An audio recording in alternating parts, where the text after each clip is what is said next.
Hello students, today we are going to start a new topic, that is Kirchhoff's law. We know that to analyze the circuit we are using Ohm's law. But Ohm's law by itself is not sufficient to analyze the circuit. Therefore, we are introducing Kirchhoff's law. There are two laws of Kirchhoff's. First one is KCL and another one is KVL. So today we are going to cover KCL in this video. KCL, it's also known as Kirchhoff's. The full form of KCL is Kirchhoff's current law, and KCL is also known as junction rule, and it is also called as Kirchhoff's first law. Here we have used junction. So junction means where it is a point where three or more than three wire meets. There is one another term which is node. Node is a point where two wire meets. Now I will explain new junction and node by the help of one circuit diagram.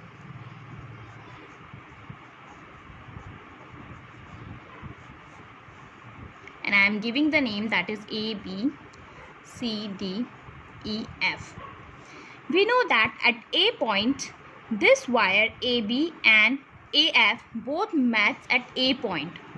So there are two wires which meet at A point. So this is called to be node.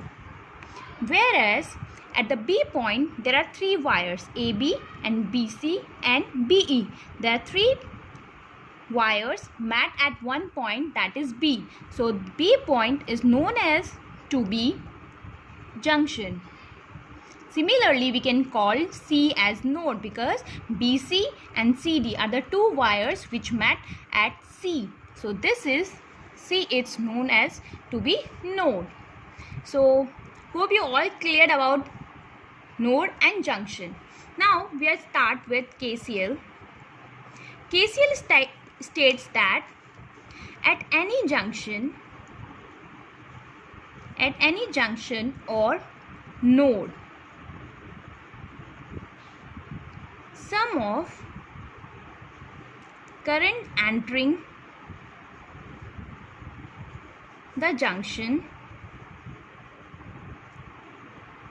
is equal to sum of current leaving the junction.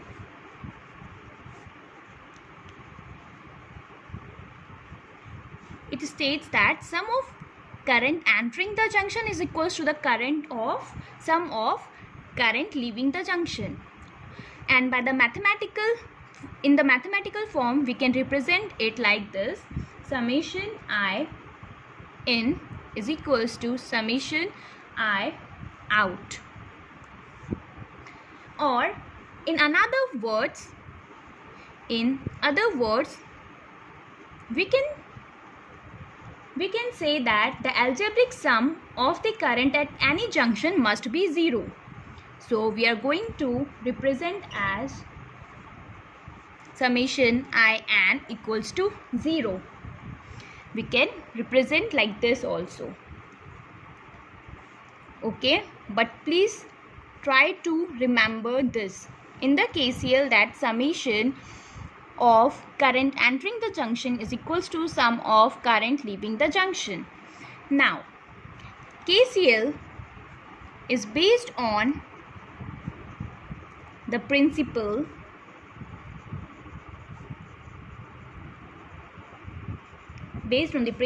of conservation of charge.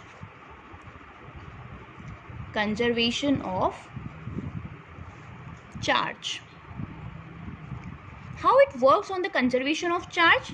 Let me explain this. We know that the charge which enters the node, which enters a node, must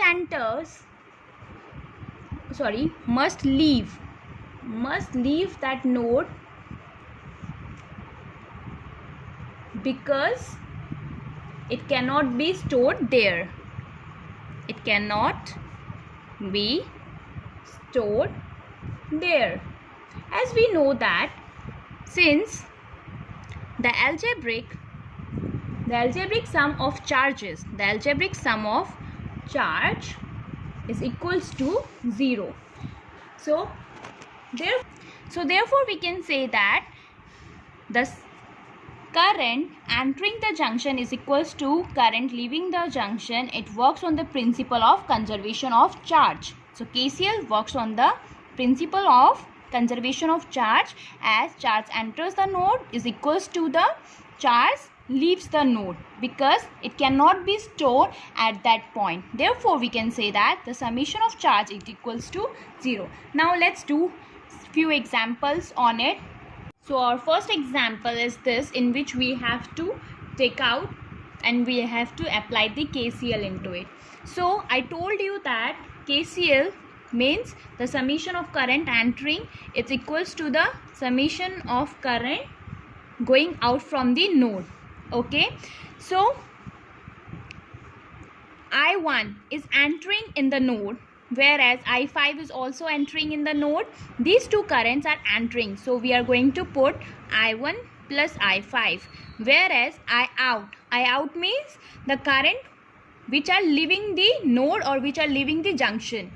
So here it is I4, I3 and I2. So we have to put I4 plus I3 plus I2. Now we are going to put the values.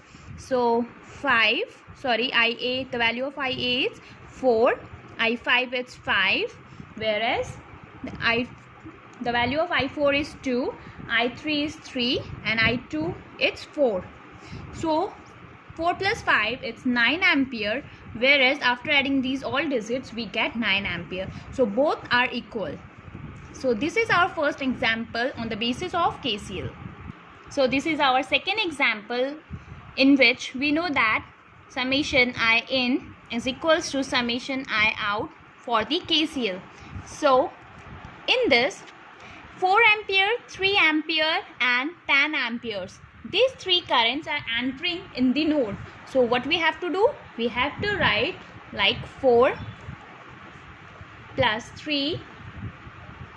Sorry, it goes out from this node. So we have to write 10 over here and plus I.